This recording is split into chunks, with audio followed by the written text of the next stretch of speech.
What's going on, guys? It's Flawedoffroad, and we got a million things going on. I want to give you guys a walk around of the off-road trailer that I recently bought. You probably saw it in a couple of the videos if you watched them. Not that many people did, though, so I don't know. Maybe this will be the first time you saw it. I want to show you all the other crap I got going on and why I haven't quite started on the axle swap yet, but it's time. It's time. This video is going to be all over the place. If you don't like that, I apologize, all right? But my life's all over the place. My garage is all over the place. I got shit everywhere. Been doing 2 softball games a week for the past 6 weeks. I've been busy. Blaze it first! Oh, let's go. Very nice. So recently I bought a bit of an overland / camping trailer, and I've shown it in a couple videos, but I haven't really given a good look at it and what is all in it. So I gotta clean it out because it's still full of camping gear and it's kind of turned into a catch-all, but we're gonna hook it up, go for a little drive. I'll show you around it a little bit.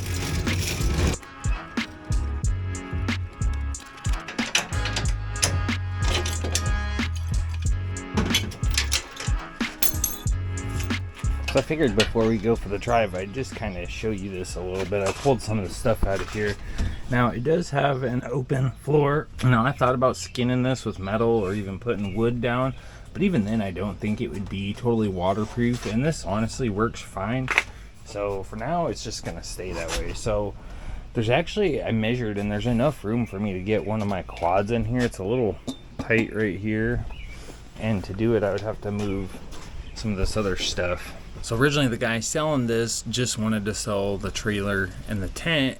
I flipped him some extra cash and talked him out of the diesel heater and the battery setup, which I'll show you now. I honestly don't know what brand any of this stuff is. It's just normal Chinese diesel heater things. It does have this splitter thing, so you can heat 2 zones if you want to. He just tied that bag over that side, so maybe if I ever get like an awning or an annex or something, you could pump heat into that, but for now, it's whatever. We used it down at Moore and it worked pretty good. It's a little different than my Vevor diesel heater that I got, because it's like megahertz or something. That's how you change the temperature instead of just setting a temperature, but whatever, it works. It works pretty good.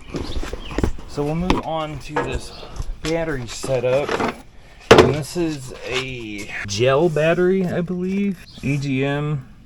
I don't know. There's the numbers on it right there. I've currently got it unhooked, and that's some of the stuff, some of the upgrades I'm going to do to this. I got like a cutoff switch and stuff like that, so I don't have to unhook it because there's no way to shut off the diesel heater fully. So if I left that plugged in, like the screen would be lit up on that all the time, even when you have it turned off. And I don't want to kill on this battery.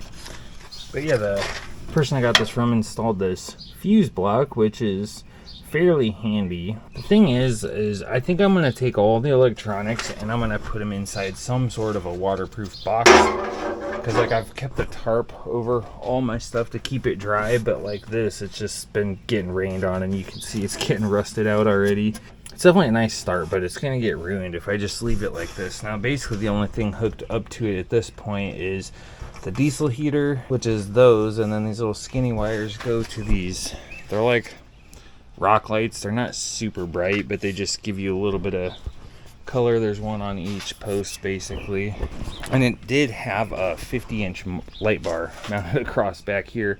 I guess he had a switch so he could turn that on when he was backing up to like see really good, and honestly I just didn't like it because it made it so I couldn't raise and lower the tent because of how it was mounted and stuff, and I wanted to bring the tent down so that when you're driving down the road it's not like sticking out way up higher than the Jeep, you know. So I pulled the light bar off and lowered everything down. Now at camp we do have to raise it up, which is a little bit of a chore, but it's not too bad. You definitely have to have a second person to kind of help tighten down the things when you get it where you want it.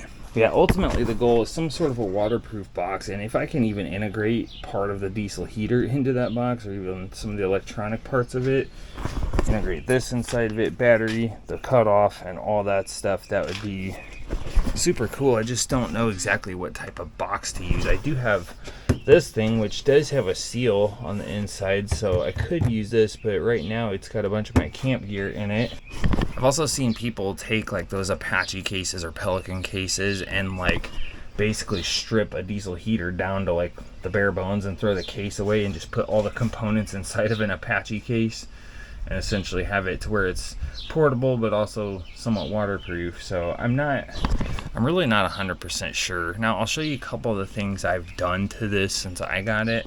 One was I never carry my high lift on the Jeep or any of my Jeeps anymore, so I decided this seemed like a good place to bolt it down with some spacers. It's rock solid. That way, if I need it, I got it. And then I also mounted this axe, but I need to move these up because it's really hard to get these latched properly. I was trying to just keep everything low, but that was an oversight on my part, so I need to move these up a couple inches. And then I have a couple more of these mounts for a shovel on the other side that I haven't done yet. Another thing this thing has is this nature nest, which is basically like a shower awning, shower enclosure. Until I get some sort of water system, or if I ever do, it's essentially going to be more like a bathroom enclosure. We have kind of a portable toilet set up, so that'll work for now. Another thing this thing has, it's a weed sprayer, but it's got water in it. It's kind of funny, but you know, you want to do your dishes or rinse something off, you just pump that sucker up and you spray a little bit of water out of it. I also carry like a 5-gallon jerry full of water, but I don't know, I haven't decided yet if this is staying or going. You can see the exhaust from the diesel heater. They actually sent it out the bottom into right here, so I'm kind of concerned about doing water crossings and having a bunch of water go up that, but for now it's staying how it is. Another thing I did was I mounted this fire extinguisher up here. They had it mounted somewhere, or maybe just laying in here, and I didn't like it and I wanted to move it up out of the way. As for leveling jacks, it does have these 2 jacks. If you watch my one video, you'll saw I had the jack still on here and I was on a trail and it had rattled its way all the way down here and hit a rock, and it tweaked the crap out of this. Flashback.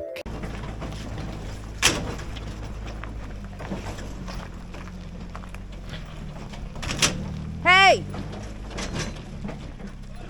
Your jack is banging on all these rocks. End of flashback. So I need to fix this, but the one side is, they took the handle off and just put a nut on there, so you just turn that with like an impact or whatever, or a wrench to raise and lower it.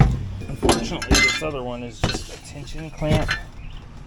So you basically set your height with the one side and then you drop this one down and squeeze it. It works, but it's not easy to raise or lower that side. It's just kind of more for stability. So I'll probably try to find another one of those style to put on there. And then, you know, I've learned my lesson to just pull them off of there when not in use. But as for the tailgate, it's nothing fancy. It's literally just 2x6s that drop down in there. But what is handy about them is you can use these to level this thing. I actually parked 2 of these under the tires at camp last time to kind of level the trailer side to side. And in a pinch, if I was gonna try to load a quad in here, I could potentially use these as ramps too. It's just got some pretty basic lights. They all work good. They're LED. Probably going to be upgrading it a little bit, but I need to lift this thing. It is so low to the ground. I have to have this huge drop hitch on, and I need a little more out of this thing, and that's actually one of the things we're going to be doing soon. As for tires, these are just 31 1050 15s. I don't have a spare at the moment, but I have, it's the same bolt pattern as the spares for my car trailer, so I can bolt one of those on there. It just sucks in really close to this, so I don't know if I need a wheel spacer or not, to be honest.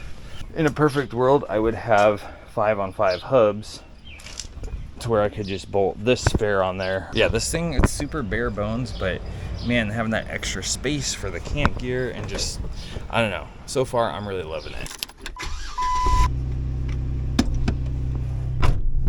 One of the things I do like about this is even with it lowered down, like when I look in the rear view, I can see through the trailer. I mean, it cuts off part of it, but at least I can see a ways back there.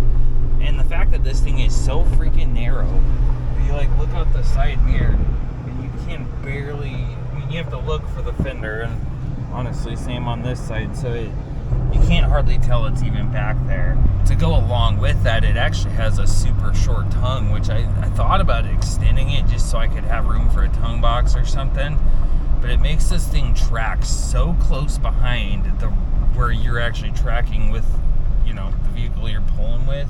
That makes it super nice. And actually, I'll point this out the window here. You can see how close it stays. Like, so you don't have to take wide turns. You really don't have to worry about it hitting a curb or going in a ditch or something when you're off-road. It just follows you. So the reason I went out and bought this trailer is because I've wanted to have a rooftop tent for a really long time. But I have never ever liked the idea of the tent being on the vehicle that I'm driving for a lot of reasons. One, because I don't want to take it on and off. I don't want to drive something around with a tent on it all the time when it doesn't need to be there. But also because, you know, how many times have you gotten to camp and then you wanted to go back out and explore a little bit after you set up? Or maybe you forgot something and you want to run to a store, or you need to just do something. You have to set your whole camp back down if it's on your vehicle. You can't just drive with an open rooftop tent, right? So that's why I've always been fascinated with the idea of having a trailer for it. It just kind of eliminates that problem altogether. Part of the problem, though, is most of these trailers are super expensive. I saw someone selling one for about 10 grand. That was, I think it's like a Smitty built trailer, so it's a manufactured trailer. It has a lot of nice stuff, and they had added a lot of stuff to it. I think you can get the trailer new for about 8 grand, but I mean, they had so much stuff added to it, and I was actually considering it, even though I don't want to spend that kind of money on it. And then along came good old Marketplace, and I saw this one listed for like 2 grand or just a hair over that. And then I ended up paying closer to 3 grand by the time I had him throw in the battery and the diesel heater and the shower awning thing. But to me, it's like, I don't think you can get that much for that less too many places without just watching for a deal. So I feel like I got my money's worth. Now, I haven't got to use it as much as I want to yet. We basically just took it down to More Expo and back so far, and I really need to get to working on it. I'm gonna do a lift, which is basically just it's spring under axle right now, so I gotta switch it to spring over. I can't just rotate the axle because it's one of those axles that has the curve in it, so I have to just weld some new perches on the top or whatever. But it should really be just a couple hour job start to finish. It won't be too bad, and it should gain about 3 or maybe 3.5 inches of clearance, which it desperately needs, in my opinion.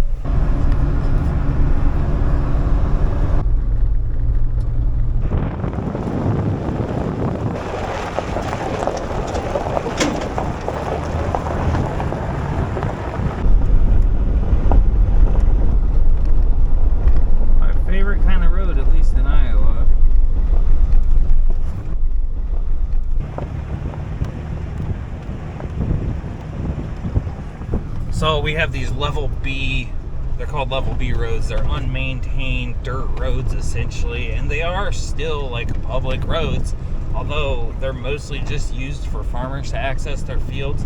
So they get really angry when it rains out and it gets super muddy and people come out here and mud on them and they rut the things up and they get stuck out here. And some of them have even been known to just put gates up on them and close them off. There's also level C roads that I've seen. And same way, there's actually one a couple miles from my house that's just got a gate on both ends and you can't go down it. And I guess the reason was somebody dumped a dead body back down there, like way back in the past. I shouldn't laugh about that, but kind of a weird that they can just close a public road or public road. But most of these level B roads are generally no more than a mile long. Some of them are shorter than that. And that's because in Iowa, like, there's basically gravel roads on like a 1 square mile grid thing. So it's never very far before you're to the next intersection, and then a lot of times it'll turn back into gravel or it'll just dead end.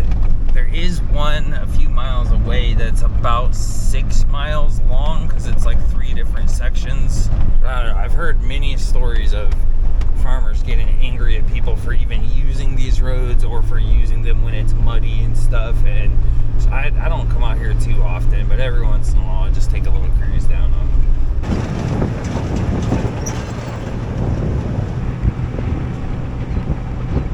And that's pretty much the end of that. We're to a far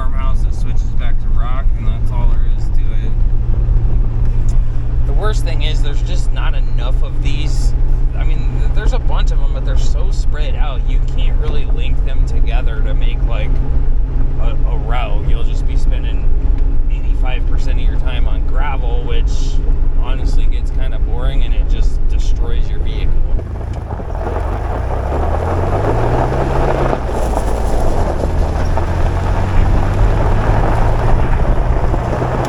If any of you guys have ever driven across Interstate 80 across Iowa, then you've probably surely seen the world's largest truck stop, which is right there. So now we're getting to that part of the video where I want to ask you guys, what would you do to this thing? Like, how would you upgrade it?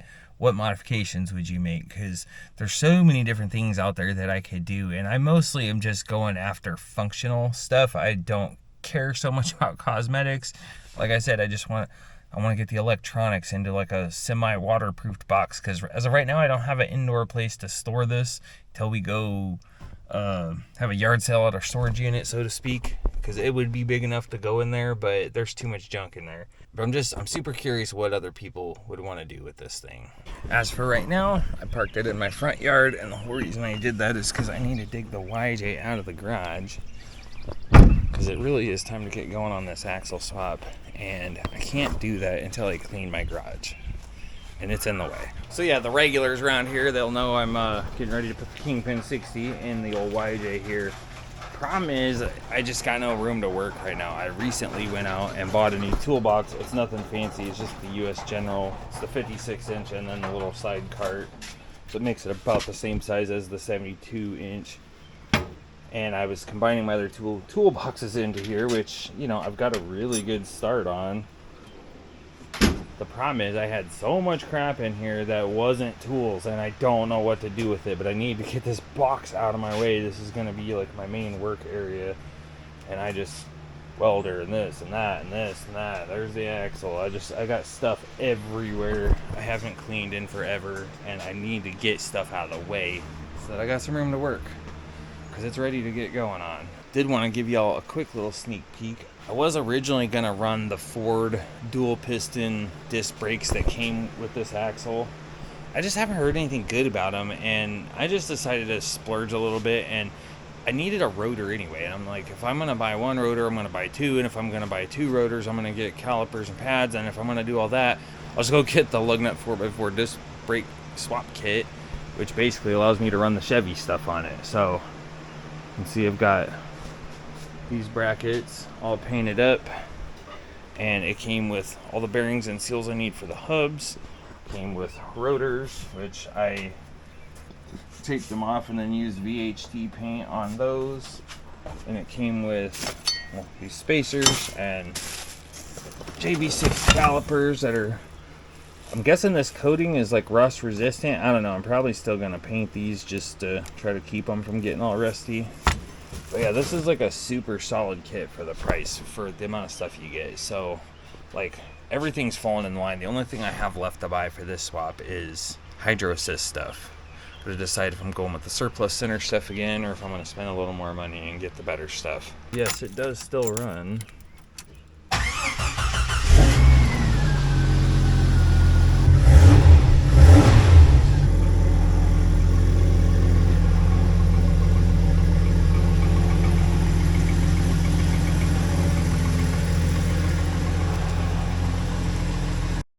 Literally spent 2 days cleaning in here, and I still have crap everywhere, but it's a little sneak peek. I at least have some room to work now. The pile of crap that was here is gone now, and I was able to tuck the welder and the bandsaw in there. Some of the stuff on the shelves got thrown out, and then more stuff got organized into it. Still got to get the toolbox out of here. There's definitely more room to work, and I got a lot more stuff to get rid of and to organize, but I mean, I just went and went and went. This is probably the first time I've seen this bench in like 2 years. Still got some random stuff to put away.